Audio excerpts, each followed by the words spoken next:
செய்யும் வினைதான் என் செய்யும் என்னை நாடி வந்த கோல் என் செய்யும் கொடுங்கூற்று என் செய்யும் கூரேசர் இருதாலும் சிலம்பும் தண்டையும் சதங்கையும் சண்முகன் தோளும் கடம்பும் என் கண்முன் வந்து தோன்றிடினேன்.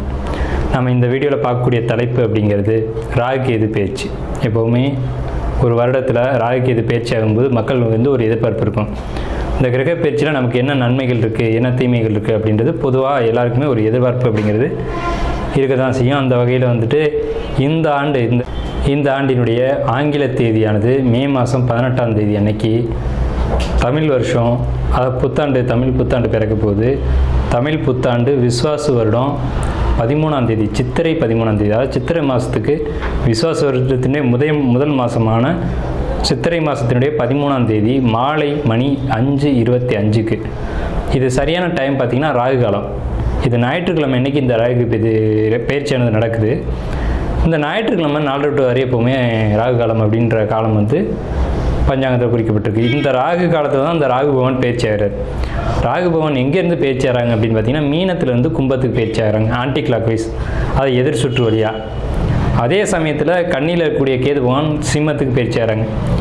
இப்போ இந்த ராகு கேதுக்கள் அப்படின்ற பிளானட் உங்களுக்கு உபய ராசிகள்னு சொல்லக்கூடிய மீனத்திலையும் கண்ணிலையும் இவ்வளோ ஆண்டு காலம் இருந்துட்டு, இந்த 13 மாதங்கள் இருந்துட்டு பேச்சு சிற ராசிகள்னு சொல்லக்கூடிய கும்பத்துக்கும் சிம்மத்துக்கும் பேச்சு ஆகிறாங்க. இந்த ராகு கேது பேச்சு எப்போவுமே 180 பாகை கன்னி ராசியினுடைய இறுதி பாதமானது சித்திரை 3 நாள்னு சொல்லக்கூடிய செவ்வாயினுடைய அமைப்பு கொண்டது.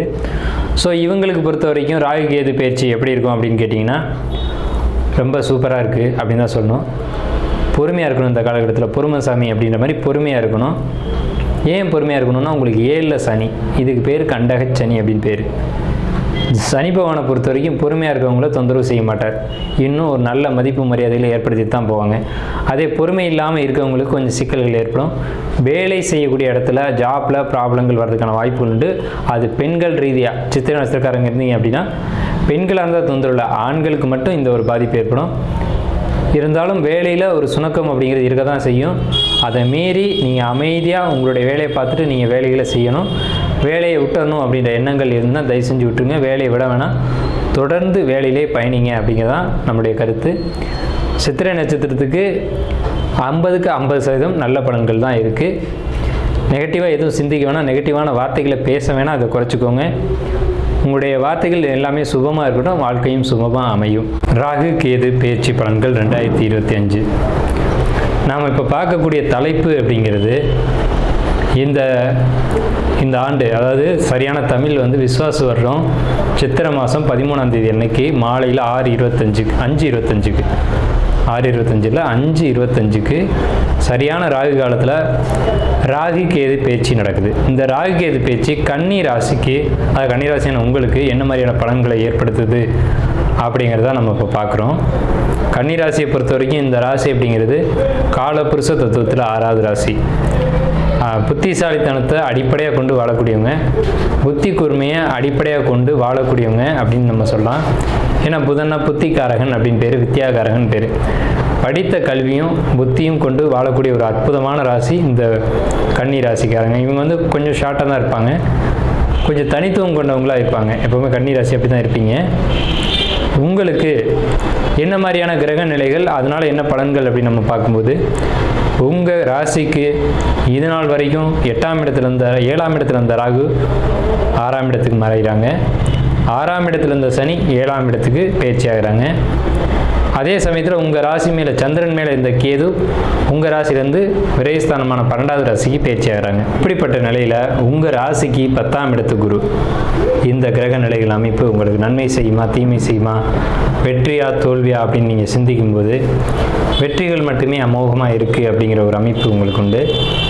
எப்போவுமே 7ஆம் இடத்து சனிக்கு பேர் கண்டகச்சனி அப்படின்னு சொல்லுவாங்க. கண்டகம்னா கதை, 7ஆம் இடம்ன்றது உயிர் சம்மந்தப்பட்ட இடம் அப்படின்னு சொல்லுவாங்க. 7ஆம் இடத்துக்கு சனி வந்திருக்கு, இது பாதிப்பை கொடுக்குமே சார் அப்படின்னு நீங்கள் பயப்படலாம். இதுக்கு நேர் ஆப்போசிட்டாக உங்கள் ராசிக்கு 10ஆம் இடத்துல குரு இருந்து 2ஆம் இடத்தை பார்க்கறதுனால இந்த ராகு கேது பயிற்சியில் ராகு 6ஆம் இடத்துல மறைஞ்சும் கேது 12ஆம் இடத்துல மறைஞ்சு இருக்கிறது அப்படிங்கிறது உங்களுக்கு அந்த கண்டகச்சனி அப்படின்ற ஒரு அமைப்பு உங்களுக்கு ஏற்படுத்தாது அப்படிங்கிறது தான் நம்மளுடைய ஆணித்தரமான கருத்து.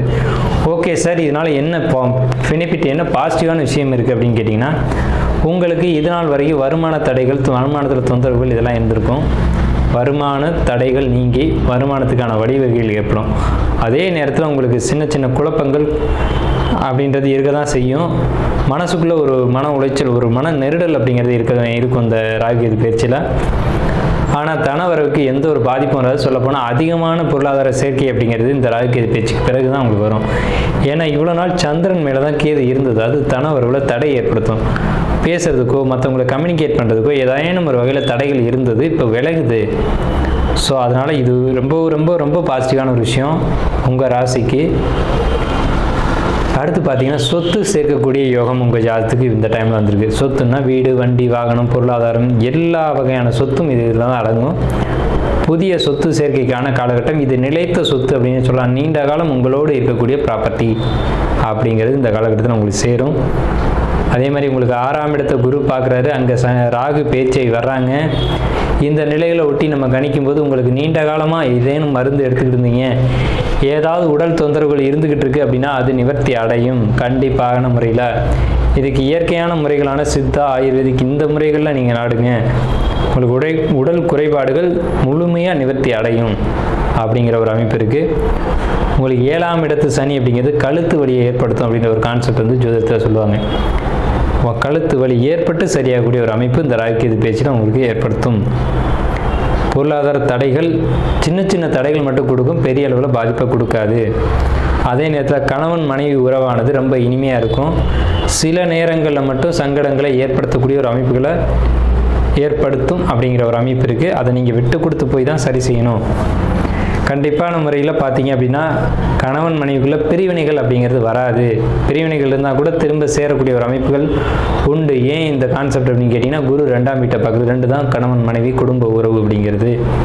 ஸோ அது ரொம்ப பாசிட்டிவாக இருக்குது. குழந்தைகளுடைய எதிர்காலம், குழந்தைகளுடைய படிப்பு பொறுத்த வரைக்கும் பாசிட்டிவான ஒரு வகையில் தான் இருக்குது. குழந்தைங்கள் வந்து படிப்பை பொறுத்த வரைக்கும் எந்த ஒரு கவலையும் இல்லை. அவங்களுடைய மார்க் அப்படின்றது அதிகமான மார்க் ஸ்கோர் பண்ணுவாங்க அப்படின்ற ஒரு அமைப்பு இருக்குது. குழந்தைங்க படிப்பில் நீங்கள் எந்த ஒரு கவலையும் பட தேவையில்லை. மாணவர்களாக இருக்கக்கூடிய கன்னி ராசிக்காரங்களுக்கு படிப்பு தடையில்லாமல் படித்து அடுத்த நிலைக்கு போகக்கூடிய அமைப்பு. அதாவது 10th படிச்சிக்கிங்க, நல்ல மார்க் எடுத்து ஃபஸ்ட் குரூப், செகண்ட் குரூப் அந்த மாதிரி இருக்கக்கூடிய ஒரு அமைப்பு. 12th படிச்சிட்டிங்க, மார்க் நல்ல மார்க் ஸ்கோர் பண்ணிடுவீங்க. அப்போது அதாவது 12th மார்க்கை வச்சு தான் நம்மளுடைய எதிர்காலம் அப்படிங்கிறது இருக்குது. இந்த காலகட்டத்தில் தான் உங்களுடைய படிப்பு உயர்வதற்கான காலகட்டம். ஏன்னா இந்த டைமில் தான் உங்களுக்கு வந்து படிப்புன்னு சொல்லக்கூடிய 2ஆம் இடம், 4ஆம் இடம், இந்த இடங்களை குரு பார்வை செய்யக்கூடிய காலகட்டம் ராகு கேது பேச்சினால். ஸோ அப்போ படிக்கக்கூடிய மாணவர்களுக்கு ரொம்ப சிறப்பாக இருக்குது. கல்லூரி மாணவர்களுக்கு ரொம்ப சிறப்பாக இருக்குது. அதே மாதிரி கலைத்துறையில் இருக்கக்கூடியவங்களுக்கு ரொம்ப ரொம்ப ரொம்ப பொற்காலம். அதே மாதிரி திடீர் அதிர்ஷ்டங்கள், திடீர் தனவுறவுகள் எதிர்பார்த்து காத்துட்ருக்கவங்களுக்கான வாய்ப்பு அப்படிங்கிறது சற்று குறையத்தான் செய்யும்.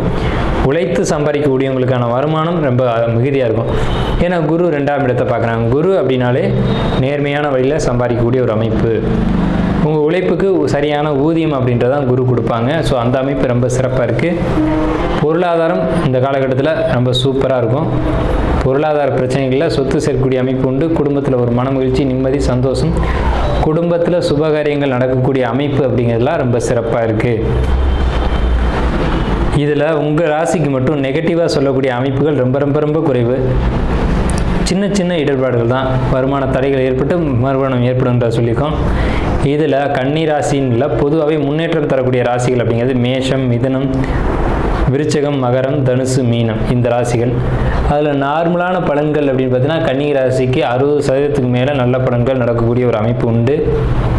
ஸோ நம்ம இது வரைக்கும் உங்களுடைய 9ஆம் இடத்தை சனி பார்க்குறாங்க, பாக்கியஸ்தானத்தை. அப்போ முன்னோர்களுடைய சொத்து கிடைக்கும். முன்னோர்களுடைய சொத்து ஒரு வழியில் டாக்குமெண்ட்டாக வரும். அதை வந்து எதிர்காலத்தில் நீங்கள் வந்து யூஸ் பண்ணிக்கிற மாதிரியான ஒரு அமைப்பு அப்படிங்கிறது கிடைக்கும். ஸோ இதுதான் கன்னி ராசிக்கு உண்டான ராகு கேது பெயர்ச்சி பலன்கள்.